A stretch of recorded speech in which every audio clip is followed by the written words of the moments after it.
Good morning, Denver. This is Susan Roberts with Coaching Not Just for Sports, the show that teaches you how to take your business to the next level, just like a coach takes their athletes and their team to the next level. We're going to take you to the Super Bowl of your business.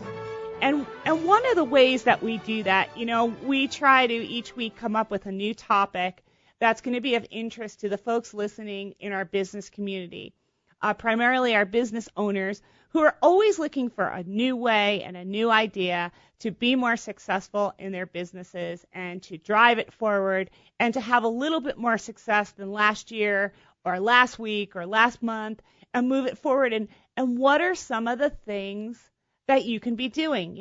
And we've talked about marketing. We've talked about networking. We've talked about finance a little bit. We'll be digging more into that in the next few weeks. We've talked about overcoming adversity and objections. We've talked about leadership and how do you lead your team. But one of the foundations to all of those things, if you do not have a clear and beautiful vision of where you want your business to go and getting yourself right mentally every single day, like those athletes that visualize every single play that they're going to make, every single swing that they're going to take, every single time that they hit the ball, they have already visualized it and imagined it in their mind 1,000 times before it actually happens. And as a business owner, how can you do that on a daily basis and on a regular basis so that you can visualize all of the success that you want to have in your business and to bring that home and you start creating all of the things that you want to create in your business? Now, some people will argue with me, and they have, if any of my clients are listening out there. They will say, oh, I don't want to hear that hooey, that woo-woo stuff, what have you. But the truth be told, that athletes and great athletes have been doing this visualization and strategic thinking and preparing mentally before they go for the game since the beginning of time. So we're going to ask you, and we're going to bring on an incredible guest today who's going to help us to understand some of these rituals and ways that you can visualize your success in your business, and what are some of the habits that you can do each and every day that's going to get you prepared for your game of business, and to make you the success that you want. So thank you for getting up this early on a Sunday morning and listening to ESPN 1023. And this is Susan Roberts once again with Coaching Not Just for Sports. And I would like to introduce you to one of my now favorite authors. He has written a book and a whole philosophy called The Coach Approach. And my guest today is going to be Coach John Brubaker, known to some as Coach Brew. And John Brubaker is a renowned performance consultant, speaker, and author.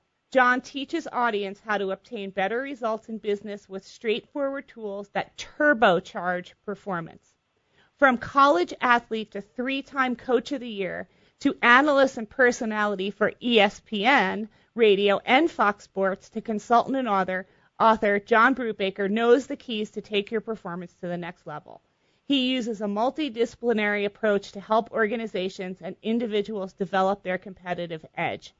Another interesting and very important fact about Coach John Brubaker, is that he went to school in New Jersey, which many of you know that's where I'm from. So I already liked him from before I even spoke with him on the phone at length. And Coach Brew, welcome to the show. Thank you so much for joining us. Well, thank you, Susan. It's great to be here bright and early on a Sunday morning. Yes, it's you've been sleeping in, because you know what? I have been reading your book, as I told you, and I have been doing your rituals. And I had some rituals of my own. So I took your suggestions and I combined them with the ones that I've been doing. And what I've realized is now I need to sort of pick and choose, because I can't do all of them or I'll have to get up at 3:30 a.m. That's awesome. The coach is coachable. I love it. The coach is coachable, especially by another coach with your credentials, because I am so impressed with your book and your theory and all of the things that you have done in your career. So before we even kick this off with mindset, why don't you tell us a little bit more? Now, I read everyone, what it says on the back of your book, but why don't you tell us a little bit about what you do and how you help business owners in your practice? Well, at my core, I spent 12 years as a college coach and professor. At my core, I self-identify as a teacher. And if you were to look in Webster's dictionary under the term teach, the definition reads to teach is to coach. And if you look under Webster's dictionary's definition of coach, it says to coach is to teach. So that's really who I am at my core. And I think all great leaders are great teachers. Mm-hmm. So I really take a coach approach to everything I do, whether it's working with business owners, parenting, or working with athletes. Yeah, absolutely. Are your kids excited about you coaching them for the rest of their lives? Not exactly. They don't care how many books I've written. They care about me playing Barbies with them as two little girls. Absolutely. So, maybe that'll change later in life, but I think that your role is an incredibly important one. The role of any kind of coach, because coaches, what they do is they get people to do things they don't want to do, have conversations with themselves they don't necessarily want to have, in order to get where they really want to be. I think everybody needs a coach in life. Absolutely. And, some of the things that I'm reading in your book, which we're going to talk about today, I'm really excited. So talking about mindset, right? I have coached people. I know that you have coached people that have really bad negative self-talk. Maybe they've gotten busted up in the last couple of years in the economy. Their business has gone sideways. They're not where they want to be. They're going through personal challenges, whatever it is. And, they come into the office with a lot of baggage. And I call it head trash. So what is your recipe for clearing that out and getting people mentally prepared for the game at hand, which is their day of business? You talk to any coach in athletics or anyone in the field of psychology, whether it's sports psychology or clinicians, and they'll tell you the first place you need to have an impact to someone when you're trying to change their behavior, or in this case, change their mindset, is to work with them on their self-perception and their self-image. And people have been beaten up in this economy, and there are plenty of people who have, as you know. Mm-hmm. You'll never outperform your own self-worth. Ah, that's an anything. Interesting thing to say. So You'll never outperform your self-worth. So if you see yourself in a certain way, that's sort of where you stop? Absolutely. That becomes one of those mental hurdles that they have to overcome, or that trash, like you said, the trash that they bring to the office. Wow. I worked for a man many years ago at AT&T, and Dominic Vitri, if you're out there, he was one of my mentors, and he used to tell us to mentally take all of your personal baggage and leave it at the front door before you walk through the door, and you put your game face on and you keep it on for the rest of the day. And I'll never forget that. And that ritual, and that is a ritual, which is what we're going to talk about today, that ritual has helped me hundreds, if not thousands of times over my career, because I don't bring my personal baggage to work, ever. All kinds of chaos could be ensuing in my personal life, and I do not bring it in. I check it. And it's really hard for a lot of people to do that, I've noticed, especially in my coaching practice. So what are some of the ways that you coach people in these rituals like that that get them right for their business each day?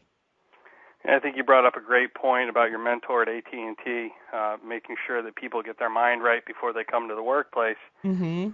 I think it isn't enough just to tell people to get their mind right. You have to be able to coach or teach them as to the how. Here's how you can do that. And as opposed to everyone having their own sort of haphazard process to doing that, to be able to give everyone in your organization, everyone on your team, the same process, and to coach them together. Now they're all entering the office A, in a good place, but B, on the same page. And the way I do that is through the power of opening rituals. Okay. And it's something I used in my coaching, working with athletes in business, just like a lacrosse game, a football game, a baseball game. You can't afford to have a slow start or a poor start. You can't afford to have a negative frame of mind when you walk in the front door of work. How you show up with a client or a customer is hugely important. And you're playing from behind if you show up in a bad place. Now, a great example would be to have an opening ritual where you check in with all your employees, have them huddle together. Mm-hmm. And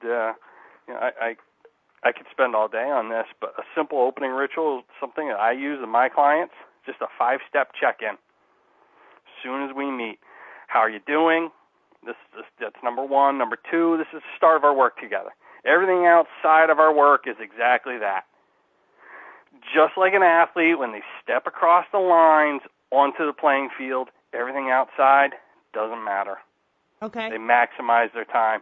And the third part to the opening ritual would be just a statement of purpose. Here's the purpose of our work together. And number 4 would be, here's what we'll be working on. And the last one, the 5th step, would be just clarification. These are our major points of emphasis. And I know we're in Denver. Me being a New Englander, I'll give you an example from Bill Belichick. Uh-oh. And he really believes, I know I'm treading on dangerous ground here. Our executive producer just fell off the chair, so I don't know what you're going to say, but he's getting a real kick out of that. After I pick him back up, I'll put it to you this way. Belichick believes it's hugely important how you communicate with your team. He believes in speaking, and particularly in this environment of distractions that we all live in, speaking in 30-second sound bites. Okay. Because that's what they're going to remember. And then to clarify and re-emphasize those major points from those sound bites repeatedly. Because you've got to hear the same thing several times for it to really stick. Okay. So it'd be an example of an opening ritual. And, it's just like you talk to the coaching staff of the Broncos. They know exactly what they're going to run on the first series, opening possession of their game each week. They script their plays. So what we're really talking about, to take it from the locker room to the boardroom, we're talking about scripting your plays at the workplace to start your day.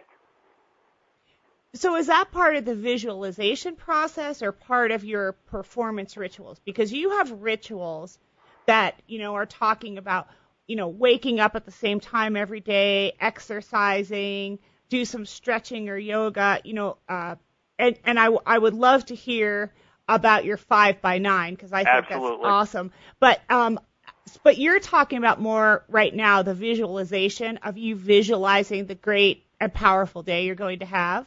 Yeah, I'll speak to that right now. Okay. For example, my personal business, my workplace version of an opening ritual consists of a series of things.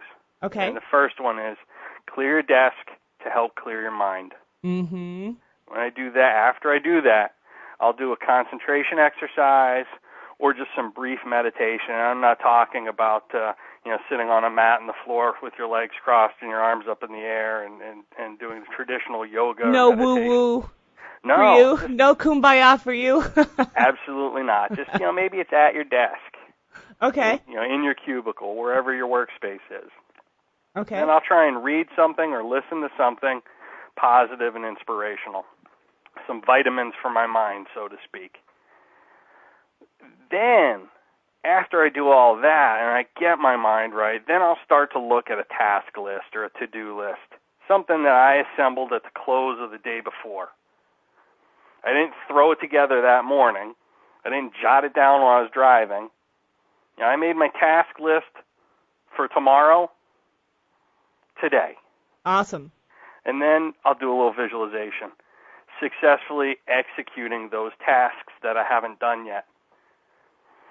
And There's a real method to the madness with that because, just like athletes practice visualizing successfully completing plays, visualization, what it does is it stimulates the power of your subconscious mind. And we've got this little thing at the very base of the back of our head inside our brain. It's called the reticular activating system. The RAS. The RAS, yep. Yep.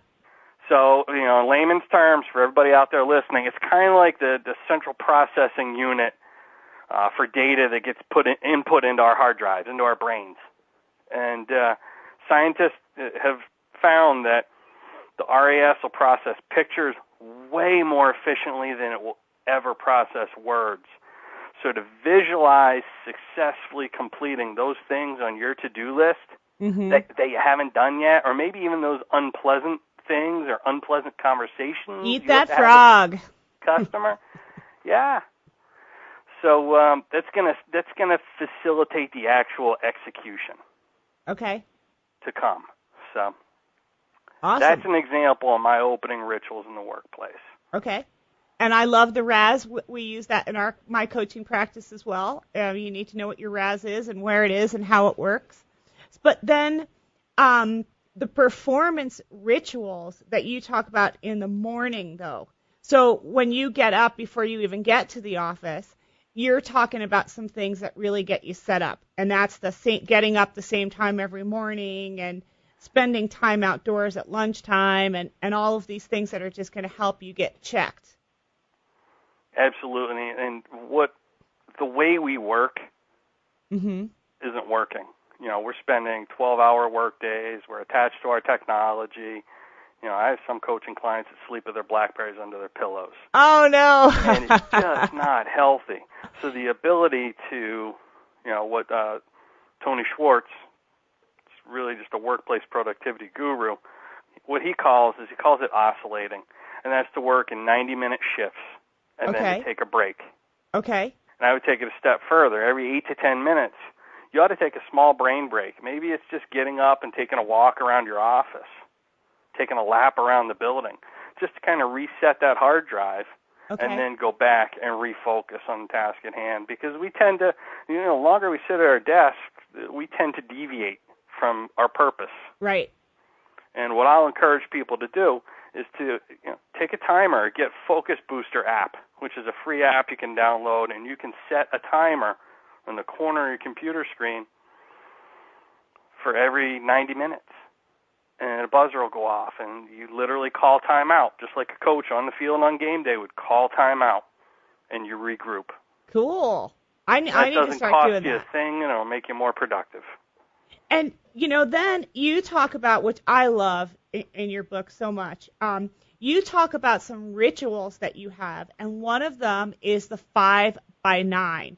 And I was explaining this to the vice president of sales here at the station the other day, and I was explaining to him your 5x9 theory, and he was fascinated by it, and I'm sure a lot of our listeners are going to be excited to hear that. So will you tell us what your 5x9 is? I can't take complete credit for this. I believe in giving credit where credit is due. Okay. But, it's an opening ritual that I learned of from an athletic administrator that I interviewed for my book, The Coach Approach. His name is Dan Cardone. He's a friend of mine. He's an athletic director at North Hills High School in Pennsylvania. Okay. We're just talking about workplace rituals. And what he does, he doesn't call it a ritual, but he believes that maintaining high morale in his staff is a key to peak performance. And the way he helps facilitate that and help everyone in and around his office to get their mind right to start the day, he gets out of the car, he parks his car and gets out and he goes to walk in the building before he sets foot in his office, before he checks his to-do list, before he starts his job. He goes around and he expresses gratitude, thanks, or appreciation for a job well done to 5 different people before 9 a.m. Dan will not set foot in his office or sit down at his desk until he's found 5 people he can give praise or appreciation to. Wow. It might seem like a little thing, but what it does is it's a win-win for everybody involved. Because when you receive a kind act or give a kind act, what it does is it releases a chemical in your brain called serotonin. Mm-hmm. And doctors we'll call that, doctors call serotonin the happy neurotransmitter.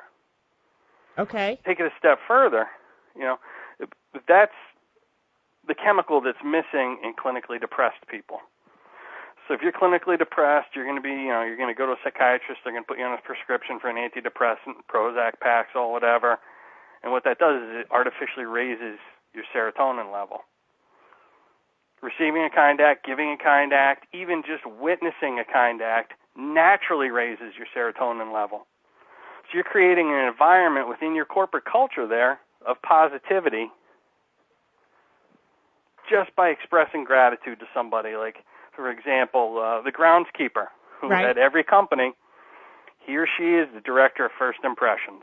Right. Your He is. customer's first impression of your organization will be how the grounds are manicured and landscaped.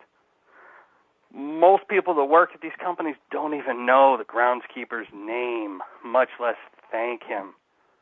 Have you ever heard of a book called The Fred Factor? Yeah. Well, Mark Sandberg Born is going to be on the air with us next week. He's from Colorado. I'm going to say his name again. Mark Sanborn is going to be on the air with us next week, and he is the author of The Fred Factor. And The Fred Factor talks about what you're saying, John, because Fred, as many of people listening know and as you know, is a mailman with a phenomenal attitude, and how he's able to touch so many lives. And Fred is here in Denver as well, so we might have to get Fred on the air. But it's a beautiful story, and it goes to your point of expressing that gratitude. And I just want to say, before we go any further, I want to thank everyone for listening this morning with Coach John Brubaker of the Coach Approach here on ESPN 102.3. And once again, my name is Susan Roberts, and this is Coaching Not Just for Sports. And John, one of the things that I love in your book is that you're going to have to help me, and you're going to have to tell the story, so I don't want to ruin it for you. Sure. But there is a way and a method that you use to get rid of negativity or something bad that might happen in a particular week. So what is that you do? I engage in what I call a success ritual. Okay. And again, just to kind of, for people who are just tuning in, we're talking about the power of rituals. And rituals, kind of like, those old well pumps you see out in farmhouses. What do you have to do to get the water out? Mm-hmm. You have to prime the pump. Right? Well, rituals help prime the pump for your performance. Whether it's in athletics or in the workplace. You're really the sum total of your habits, for good or for bad. So to replace negative thinking, I engage in a success ritual. Okay. And what it is so often, in business and in sports, mistakes are part of the game. Everybody makes them. Professional athletes make them. Heck, Warren Buffett's made a few mistakes out there in the business world. Mm-hmm. And you spoke about him on the show last week. But what separates the best from the rest is their mindset and their ability to move past mistakes immediately. Immediately. That And being then- the key word, huh? Exactly. And then don't be afraid of making them. Mm-hmm. And that's really the difference you see between playing to win and playing not to lose, whether it's in sports or business. Right. When you're playing to win, you don't fear making a mistake, and you give 100% effort and you're present in the moment. When you're playing not to lose, you get conservative, a little tight, and sometimes that's based on a mistake that you're still beating yourself up over in your mind, and it's self-defeating. So as soon as you can just get past the fact that you made a mistake, the better off you're going to be, the better off your team's going to be. But again, getting back to process, you got to have a process to do it. So what I do, and I learned this early in my coaching career. We need a drum roll for this one. Yeah, it's a strategy that's created by college football coaching legend out at Pacific Lutheran University, Frosty Westering. Okay. And what he encourages athletes to do was flush mistakes. And the way he encouraged them to do that was literally, and you'd hear him on the sidelines telling his kids when they made a mistake on the field, hey, just flush it. And he'd have them visualize flushing their mistake or a negative event they just experienced literally down the toilet and clear their mind of that negative image and clear themselves of that emotion that the mistake created. So to have that go-to process to make it multi-sensory, where you're literally, like you're twisting the handle of a toilet, you're making that gesture, and you're kind of seeing, hearing, and visualizing that mistake just going away. Flush it. And, educators will tell you the best learning that sticks is multi-sensory learning, and that's why this is so effective. So if you went to visit his office at Pacific Lutheran, you'd find this realistic-looking little miniature toy toilet that went sitting on his bookshelf that when you press the handle, it makes a flushing sound. I have the same thing. I like this ritual so much. I need one of those. I have to get one of those. And you told me you're going to send me some kind of little toilet for me to have on my desk. That'll be my gift to you. But don't you just love the metaphor, Susan, of flushing mistake? It's quick, it's easy to use, and it really sort of speaks to the type of content you want to rid your mind of anyway. And John, thank you so much for that. I have had two experiences, many experiences, but in two different ways they manifest themselves with clients over the last couple years. So either they made some errors in their business, and now they have turned into a person that is so conservative and so fearful that they are just stuck in fear, and they have analysis paralysis. So they overstudy all this information, and they're afraid to do this, and they're afraid to try stuff, and so they're stuck. They're just in a perpetual state of stuckness. And then there's the others who something bad has happened, and they just are whooping on themselves constantly. And it's so it's heartbreaking to watch it. Somebody do that to themselves over and over and over again. And I think that the flushing ritual definitely, and like you said, immediately something bad happens, you make a mistake, whoop, move on. Just flush it and go. And I think that's visually really awesome for people to understand that. And that's the biggest thing is you can learn from the mistakes later. But right away, in the moment, the heat of battle is not the time to learn from it. And, I use an acronym I call RAFFLE. And that's how you handle a mistake. You recognize it, you admit it, beat yourself up, give yourself a good 3, 4, 5 seconds that you allow yourself to beat yourself up. And then you forget it or flush it. And lastly, you learn from it later. Recognize it, admit it, flush it, and learn from it later. RAFFLE. Awesome. Okay, everyone, we're all going to raffle this week. We're going to work, and we are going to raffle, and we are going to have the best week ever. You've got two great coaches here, one in Denver and one in Maine, and we are rooting for you and giving you all the tools you need to go out there and be a champion in your business and be the champion athlete in your world. Thank you so much, John Brubaker, the author of The Coach Approach. John, do you want to tell us how people can get in touch with you and how they can order your book? People can reach me through my website, which is CoachBrew.com, and that's spelled BRU, CoachBrew.com. What I'd also like to do, Susan, as a gift for some of your listeners this morning, is the first 6 listeners who email me, I'm going to send them a free copy of my success journal called 3x5. Cool. And my email address is John, John, @CoachBrew.com. I'll send them a free copy of my success journal. Thank you so much, John. I really appreciate that. And for our Denver listeners, thank you again for joining in. This is Susan Roberts with Action Coach Business Coaching here on ESPN 1023. You can reach me at Susan @SusanCoaches. That's Susan @SusanCoaches. I would love to hear your comments, questions. If you have an idea for a show, someone you'd like to hear about, or a topic you'd like us to cover, please just drop me a line and just put ESPN in the heading so I know where you heard from me, and I really look forward to it. And Coach Brew, we'll talk soon. Thank you, sir. It's been an honor and a pleasure, and I look forward to staying in touch with you. Thanks again, Susan. It was a pleasure being on with you guys today. Thank you.